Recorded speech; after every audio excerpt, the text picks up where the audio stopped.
한국자녀교육상담소라고 하는 기관에서 부모와 자녀의 관계에 대한 설문조사를 했는데요. 아버지, 어머니에게 불만이 있느냐 그렇게 자녀들에게 물었더니만 74%의 아이들이 아버지에 대해서 불만이 있고 67%의 아이들이 어머니에 대해서 불만이 있다고 대답을 했답니다. 어머니에 대한 불만이 조금 낮기는 합니다만은 자녀들이 부모에 대한 불만이 굉장히 높죠. 74%, 67%. 그런데 아버지의 나이를 아느냐고 하는 그런 물음에 대해서는 61%나 되는 아이들이 아버지 나이를 정확히 모르더랍니다. 아버지에게 자기 불만은 있으면서도 아버지에 대한 관심은 없다는 거죠. 아버지 나이도 정확히 모르는 아이들, 그저 받을 줄만 알지 감사할 줄 모르는 아이들이 아니냐라는 말입니다. 인간이 동물과 다른 점을 꼽으라고 한다면요, 여러 가지가 있겠습니다만은 특별히 감사할 줄 안다고 하는 것이 인간의 특성이 아닐까요? 개나 고양이를 사랑하고 귀여워한다고 해도 그들이 감사할 줄 알까요? 물론 개나 고양이도 자기를 좋아하는 사람과 싫어하는 사람을 아는 것 같기는 합니다. 그러나 고마움을 느끼는 것 같지는 않더군요. 감사할 줄 안다고 하는 것은 인간의 인간됨이요, 감사할 수 있다고 하는 것은 인간만의 특권이라고 말할 수 있습니다. 그런데 이 감사, 이 특권을 포기하고 살아간다면 얼마나 한심스러운 삶이겠습니까? 그동안 잊고 있었던 감사가 오늘 이 감사주일 아침 다시 한번 회복될 수 있으면 좋겠습니다. 혹시 여러분 가운데 최근 병원에 다녀오신 분들이 계신지요? 병원에 가보면 아픈 사람들이 얼마나 그렇게도 많은지요. 대형 병원일수록 사람들이 더 많은 것 같습니다. 병실마다 환자들로 가득하고 외래 진료를 받으려는 사람들로 가득합니다. 다양한 질병으로 저마다 다 검사를 받고 치료를 받고 있습니다. 아픈 사람이 그렇게도 많은데 내가 아프지 않다는 것이 정말 놀랍고 감사하지 않습니까? 언젠가 병원에 입원하신 집사님이 계셔서 신방을 갔더니만 저보고 너무 감사하다고 하셔요. 그래서 제가 신방 온 것을 감사하는 줄 알고, 아이고 집사님 뭐 제가 신방 온 게 그렇게 감사하나요? 뭐 마땅히 제가 신방 와야죠. 그랬더니까 그게 아니라는 거예요. 뭐에 감사하냐 그랬더니까 건강에 와 보니까, 병원에 와 보니까 건강했다고 하는 게 얼마나 감사한지 모르겠다고. 제가 아픈 건요, 아픈 것도 아니에요. 자기보다 또 훨씬 더 심각한 병으로 입원한 사람들이 얼마나 많은지, 아이고 이 정도 아픈 건 오히려 감사하다 그렇게 느꼈다는 거예요. 여러분 그렇지 않습니까? 놀랍게도 누군가에게는 간절한 소원인데 그게 내게는 아주 일상적인 일들로 있지 않습니까? 놀랍게도 누구에겐가는 정말 간절히 기다리는 기적인데 그 기적이 내게는 날마다 일어나는 평범한 일이 아닙니까? 놀랍게도 누구는 애태우면서 원하는 일인데 내게는 저절로 일어나듯 항상 일어나는 일이 아닙니까? 우리가 이렇게 건강하게 일어설 수 있음이 감사하고, 걸을 수 있음이 감사하고, 잘 먹을 수 있음이 감사하고, 잘 볼 수 있음이 감사하고, 잘 들을 수 있음이 감사하고, 아침에 다시 깨어날 수 있음이 감사하지 않습니까? 우리가 무감각하게 지내서 그렇지 생각해 보면 감사한 게 얼마나 많은지 모릅니다. 추수감사주일 이 아침 이렇게 교회에 나와서 예배 드릴 수 있다고 하는 것, 이 자체가 정말 감사하지 않습니까? 지난해를 돌이켜 볼 때 여기까지 올 수 있었음을 감사하지 않을 수 없습니다. 어떤 글에 보니까 가나다라로 시작해서 감사의 글을 썼는데 너무 재미있어서 여러분에게 소개하려고 합니다. 생각 같아서는 여러분들이 그럼 제가 그다음에 착 말하고 그러면 좋겠는데 여러분 불편해하실 것 같아서 제가 혼자 다 하겠습니다. 가슴 아픈 일도 감사. 가면 쓰지 말고 감사. 나쁜 일도 감사. 나라가 있어서 감사. 다시 감사. 다 감사. 라면 먹고도 감사. 마지막까지 감사. 바쁠수록 감사. 사랑할 수 있음에 감사. 사랑하는 사람이 있어서 감사. 그럼요, 얼마나 감사한 일이에요. 아줌마 몸매에도 감사. 우리 교회도 제가 오랫동안 목회를 하다가 보니까 이 몸매가 좀 바뀌시는 분들이 많이 있으세요. 물론 뭐 저도 그렇고요. 그렇지만 아줌마 몸매도 감사. 또 아플 때도 감사. 아침을 먹어서 감사. 특별히 남자분들 아침 못 먹고 다니는 사람들 많잖아요. 아침 먹은 게 얼마나 감사해요. 자주 감사. 자동으로 감사. 차가 없어도 감사. 차를 얻어 타면 더 감사. 카멜레온 같아도 아내와 자녀 있어서 감사. 타락한 나를 구원해 주심에 감사. 나의 죄대로 나를 심판하지 아니하시고 내 죄를 징계하지 않으심에 정말 감사해야죠. 파김치된 나에게 날마다 새해 주심 감사. 새 힘 주심 감사. 한 주간 동안 세상에서, 가정에서, 직장에서 얼마나 피곤하고 힘듭니까? 가정에서 자녀들을 돌보는 엄마들이 아이가 어리면 어린 대로 피곤하고 힘들고 자라서 사춘기가 된 자녀들로 인해서 피곤하고 지친 몸. 그러나 주일 아침 하나님께 나와서 하나님의 말씀으로 새 힘을 얻을 수 있게 하심을 감사. 마지막 감사. 웃을 수 있어서 감사. 정말 이 감사절 아침 우리 모두에게 감사가 가득하시기를 축복합니다. 추수감사절은 도시에 사는 우리에게는 한 해의 농사와 수확에 감사하는 그런 추수의 의미보다는 한 해를 돌아보면서 여기까지 도와주신 그 은혜, 베풀어 주신 하나님의 그 은혜에 감사하며 새해를 준비하는 의미가 크다고 할 수 있겠습니다. 한 해를 시작하며 목표했던 일들, 새로운 결심과 다짐들이 얼마나 이루어져 왔는지, 이대로 이렇게 또 새해를 시작해도 나중에 후회하지 않을 수 있겠는지, 새해는 무엇을 목표로 삼아야 할는지 돌아보게 되는 것이 추수감사 주일입니다. 한 해를 돌이켜보면 여러 가지 감사한 일들이 많이 있습니다. 국가적으로는 정말 전쟁이 일어나지는 않을까 두려울 만큼 위기에 처했던 남북 관계가 평화와 화해 관계로 발전해 나가는 놀라운 한 해였습니다. 북한의 핵무기 개발로 인해서 세계가 긴장했고 또 긴장하면서 새해를 맞이했었는데 그동안 북핵 폐기를 위해서 미국과 우리나라가 북한과 평화로운 관계를 갖기 위해서 노력하게 된 것이 참 다행스럽고 감사한 일이었습니다. 물론 아직도 온전한 평화가 이루어지기까지는 너무나 많은 어려움이 예상되기도 하지만 우리 모든 그리스도인들이 기도하기에 또한 새로운 희망을 갖게도 됩니다. 지난 연말 당회를 하면서 장로님들과 서로 돌아가면서 지난 한 해를 회고하는 가운데 모두 한결같이 우리 교회 베풀어 주신 하나님의 은혜에 감사드렸습니다.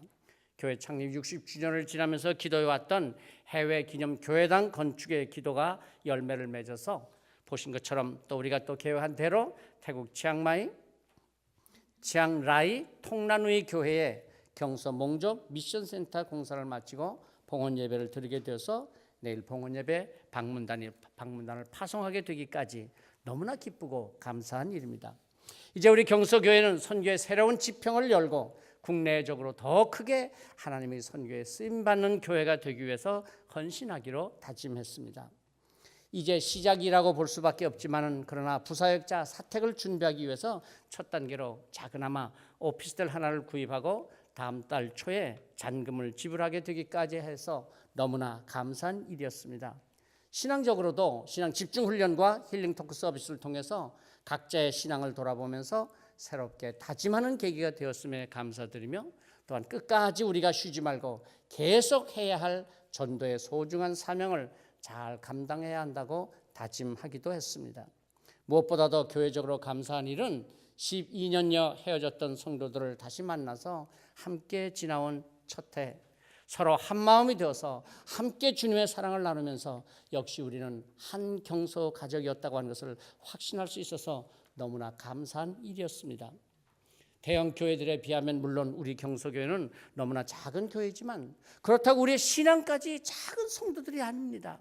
가정에서나 사회에서 큰 영향력을 끼치며 믿음으로 살아가는 성도들임을 확신하면서 계속해서 하나님께서 경서교회를 통해서 이루고자 하시는 하나님의 구원의 역사를 이루는 일꾼들이 되기를 기도하며 영광스러운 하나님의 경서교회를 가꾸고 섬기기 위해서 새로운 계획, 새해 계획을 세우기도 했습니다. 새해 계획에 대해서는 다음에 또 말씀드릴 시간이 있으리라고 생각됩니다. 한 해를 돌아보면 미처 다 기억하지 못한 여러 가지 일들 하나하나에도 하나님의 도우심이 있었고 베풀어 주신 하나님의 은혜가 있었습니다. 개인적으로나 가정적으로도 많은 일들이 있으셨을 것입니다. 좋은 일도 있고 기쁜 일도 있고 때로는 가슴 아픈 일, 슬픈 일, 안타까운 일들도 우리 가운데 있었던 한 해였을 것입니다. 지금 돌이켜보면 정말 그때 그 아픔을 어떻게 견뎌낼 수 있었는지 생각하면 생각할수록 하나님께서 나와 함께 하셨고 우리 가정을 돌봐주셨고 하나님의 은혜가 가득했기에 그 어려웠던 일들을 잘 감당할 수 있었음을 기억하면서 다시 한번 하나님 앞에 감사와 찬송과 영광을 돌리게 됩니다. 여기까지 도우신 하나님 감사합니다. 로마서 8장 28절의 말씀처럼 우리가 알거니와 하나님을 사랑하는 자 곧 그 뜻대로 부르심을 입은 자들에게는 모든 것이 합력하여 선을 이루느니라. 모든 것이 합력하여 선을 이루느니라. 선을 이루게 하시는 하나님, 그리고 또 새로운 미래를 열어 준비하시면서 우리에게 꿈과 비전을 갖게 하시는 하나님이심을 깨달으며 하나님께 감사와 찬송과 영광을 올려드리게 됩니다.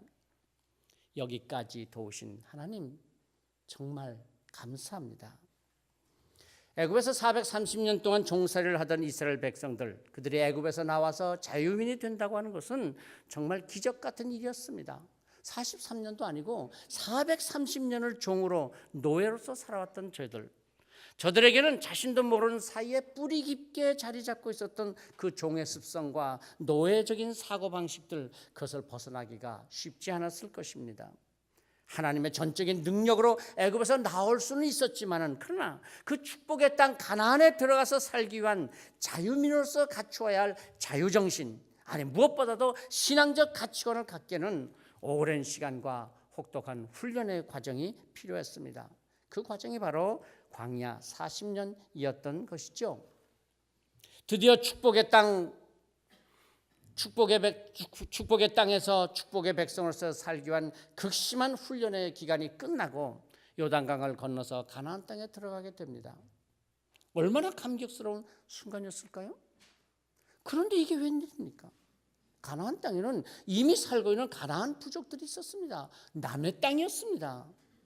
비록 하나님께서 약속하셨던 대로 젖과 꿀이 흐르는 땅인 것은 틀림없지만 텅 빈 땅, 그저 어디나 들어가서 살 수 있는 그런 빈터가 아니었습니다. 인간적인 눈으로 볼 때는 이스라엘 백성들의 땅이 결코 아니었습니다. 하나님께서 주셨다는 증거가 어디 있습니까? 찾을 수 없었습니다.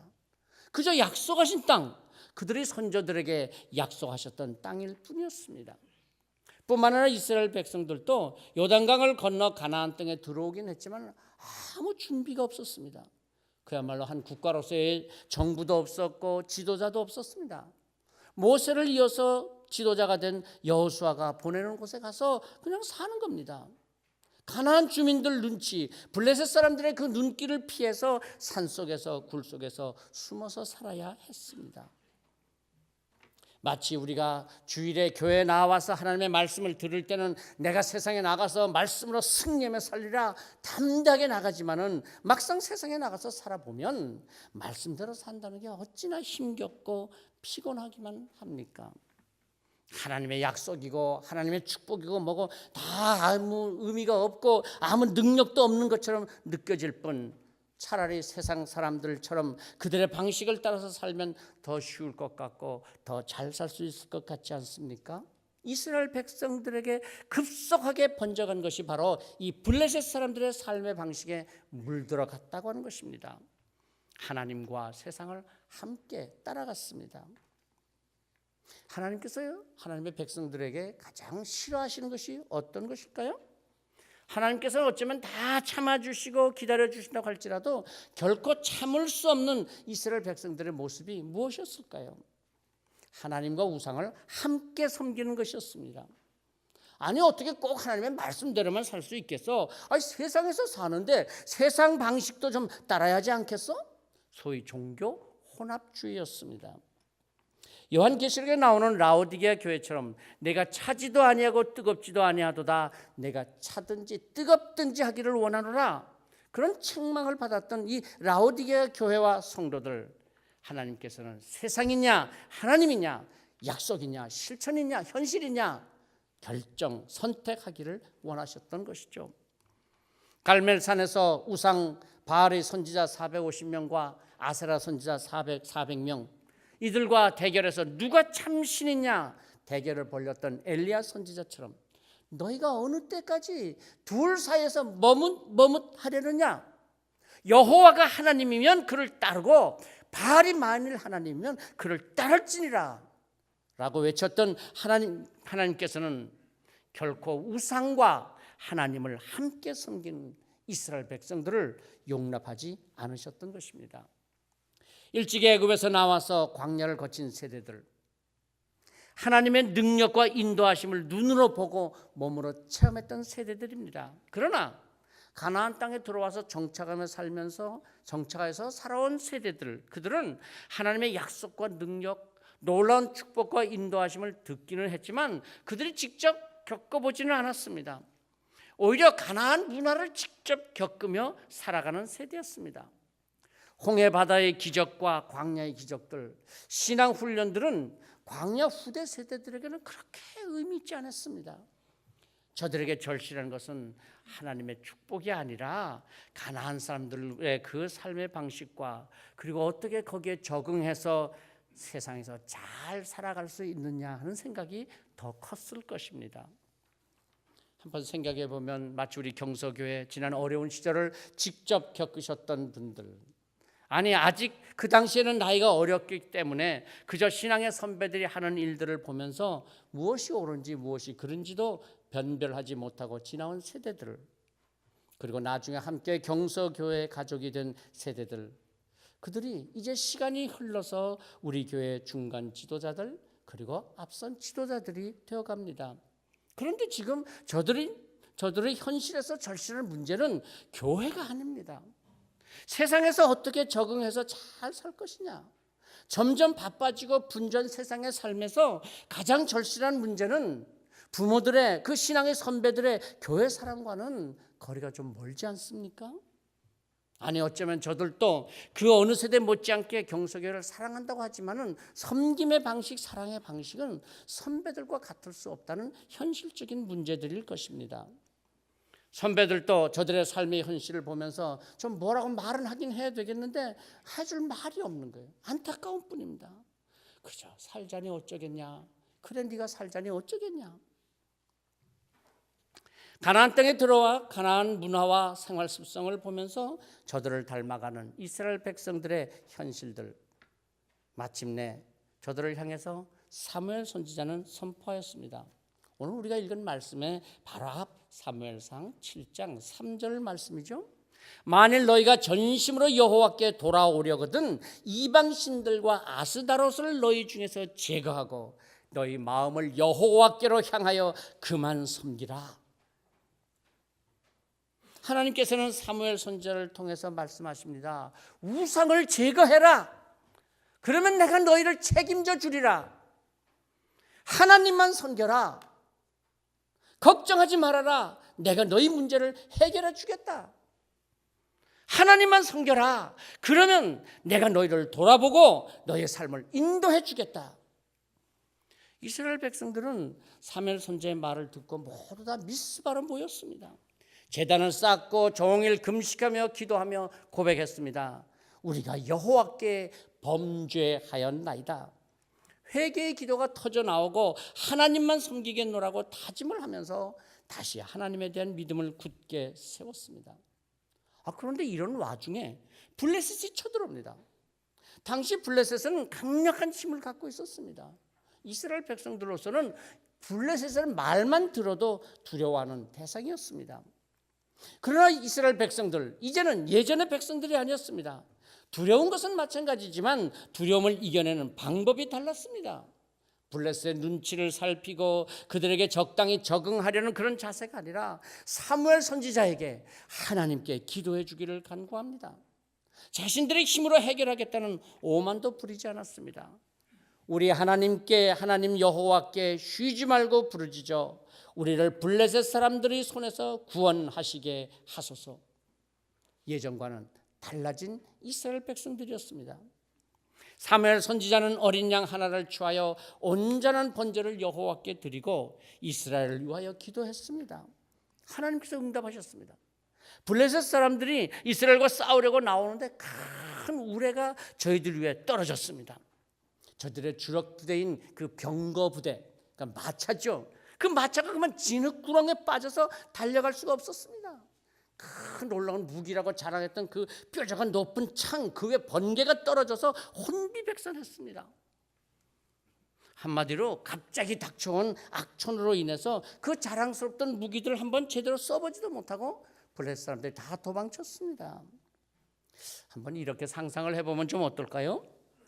저들이 영산으로 숭상하던 산에서 화산이 터지고 지진이 일어나고 땅이 갈라져서 핵무기가 땅속으로 묻혀서 말이에요, 싸우려던 군대들을 철수해버리는 일이 일어난다면 말이에요. 상상입니다. 상상도 못합니까? 해일이 일어나고 쓰나미가 덮쳐서 자기 나라가 혼란에 빠지게 되어서 침략의 칼을 거둘 수밖에 없는 그런 상황이 일어난다면 어떻겠습니까? 어느 나라를 말하는지 대략 짐작하시죠? 예. 어쨌든 이스라엘은 큰 두려움 속에서 오히려 블레셋을 추격하여서 백갈 아래까지 쳐서 대승리를 거두는 큰 기쁨의 순간을 맞았습니다. 사무엘 선지자는 커다란 바위를 추하여서 미스바와 센 사이에 세웠습니다. 그리고 믿음의 고백을 새깁니다. 여호와께서 여기까지 우리를 도우셨다. 그 돌비 이름을 에벤에셀, 도움의 돌이라고 하였습니다. 여기까지 도우신 하나님 감사합니다. 눈에 보이는 그 돌비만이 아니라 저희들의 마음속에 든든한 영적 기념비를 세웠습니다. 미스바와 센 사이에 높이 세워진 돌비 에벤에셀, 일찍이 애굽에서부터 나와서 홍해를 건너고 40년의 광야를 지나서 이 가나안 땅에 들어와서 저 블레셋과 섞여서 살아가면서도 다시 여호와 하나님의 신앙을 회복하도록 여기까지 도우신 하나님 감사합니다. 저들은 모두 마음마다 그들의 마음속에 감사의 돌비 에벤에셀, 믿음의 돌비를 굳게 세웠던 것입니다.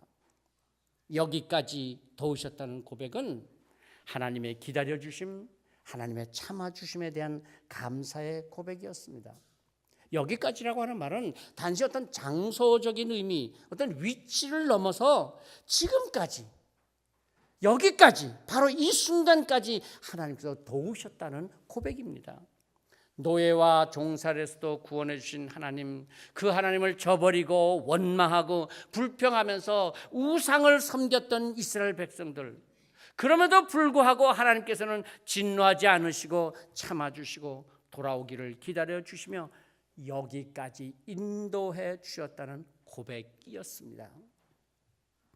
하나님께서 축복해 주셔서 이만큼 살게 되었음에도 불구하고 세상을 겸하여 섬기며 적당히 하나님과 세상을 겸하여서 섬기는 나를 징계하지 않으시고 참아주시며 여기까지 기다려 주신 하나님 에벤에셀, 감사의 돌비를 우리도 세워야 하지 않겠습니까? 이제는 하나님만을 사랑하겠습니다. 하나님만을 섬기겠습니다. 하나님만을 의지하겠습니다.